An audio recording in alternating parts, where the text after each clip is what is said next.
The email arrived at 8:02 a.m., and by 8:11 a.m., Olivia had already forwarded it to Jason with one line: "This is it."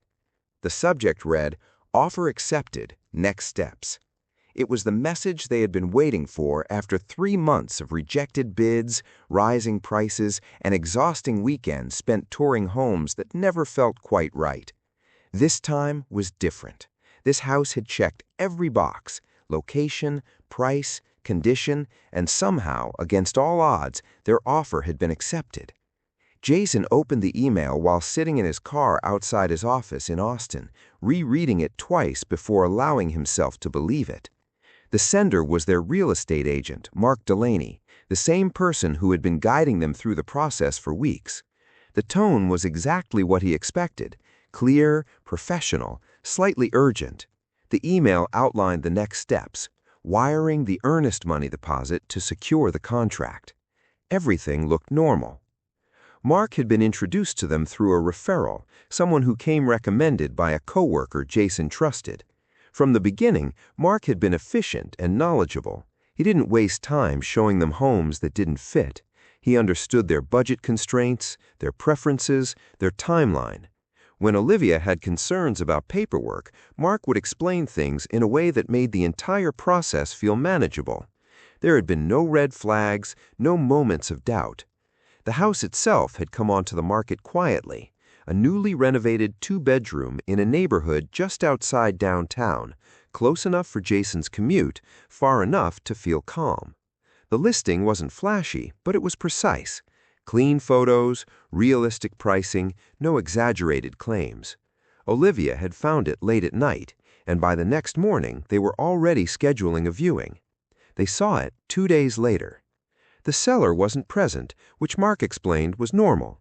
"They've already relocated," he said as he unlocked the front door. Inside, the house felt exactly like the photos. No surprises, no inconsistencies. The floors were solid, the kitchen updated, the bathrooms modern. Olivia noticed the natural light immediately, how it filled the living room without feeling harsh. Jason checked the details: water pressure, outlets, the HVAC system. Everything worked. They didn't rush their decision, but they didn't hesitate either. By that evening, they had submitted an offer.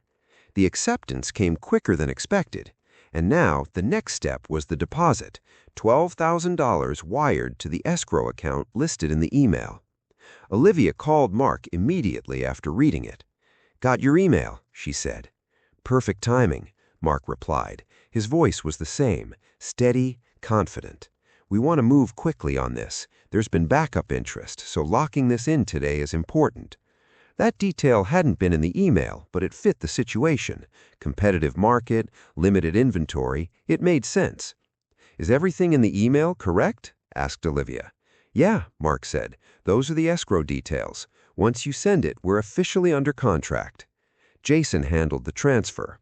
At 10:26 a.m., he sat at his desk, logged into his bank account, carefully entering the routing number, account number, and amount. He double-checked everything. Then he checked again. The instructions matched the email exactly. The account name matched the escrow company listed in the documents. At 10:31 a.m., he clicked Send. At 10:34 a.m., he received confirmation. At 10:36 a.m., he texted Olivia, "Done." At 10:41 a.m., Olivia replied, "We did it." For the next few hours, everything felt normal, exciting even.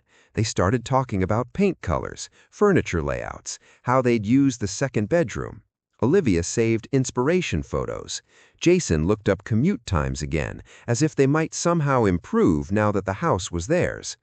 At 1:12 p.m., Olivia received another email. This one was from Mark too, but something was off. The tone was slightly different, shorter, less structured. "Hey, just checking if you sent the deposit yet?" Olivia stared at the screen. She replied immediately, "Yes, Jason sent it this morning. You should have confirmation." 3 minutes later, her phone rang. It was Mark. "Olivia," his voice was tight, "I haven't received anything." Her stomach dropped. "What do you mean? We followed your instructions, the email you sent this morning." "What email?" The next 10 seconds felt like time collapsing. Olivia opened the earlier message. Same name, same signature, same formatting. But the email address, she looked closer now, wasn't exactly the same. One letter was different, almost invisible. Jason drove home in silence after Olivia called him, not because there was nothing to say, but because every possible explanation felt worse than the last. When he walked into their apartment, Olivia was already on the phone with the bank, her voice controlled but strained. Yes, it was a wire transfer. Yes, this morning. No, we didn't verify over the phone. She looked at Jason, and in that moment, he understood. The email hadn't come from Mark. It had come from someone who had been watching. The investigation that followed revealed just enough to make it worse. The scammers had gained access to Mark's email system days earlier, possibly through a phishing attack or compromised credentials. They didn't act immediately. They waited. They watched communication patterns, timing, language, transaction points. They waited until the exact moment an offer was accepted. Then they sent a single email. Everything in it was correct except the destination. The escrow company name was real, the formatting was identical, the instructions were believable. The only change was the bank account. By the time Jason's transfer went through, the money had already been routed through multiple accounts. Within an hour, it was effectively gone. The bank filed a report. A fraud case was opened. There were forms, case numbers, follow-ups, but every conversation ended the same way. We'll try, but recovery is unlikely. Mark was shaken when they met him in person the next day. Not defensive, not dismissive, just stunned. This has been happening more often, he admitted quietly, but I've never seen it this precise. Olivia didn't blame him, not directly. Jason didn't blame her, but both of them replayed the same moment over and over. The email, the small difference, the assumption that everything was normal. Weeks later, the house closed, just not with them. Another buyer stepped in, another transaction completed, another story that looked clean from the outside. For Jason and Olivia, the process didn't just reset, it changed. They no longer trusted emails. They no longer moved quickly. Every instruction was verified twice, then again, because they understood something now that hadn't been obvious before. The scam didn't rely on mistakes. It relied on timing, on access, on precision, and on the simple fact that when everything looks exactly right, that's when people stop looking closely.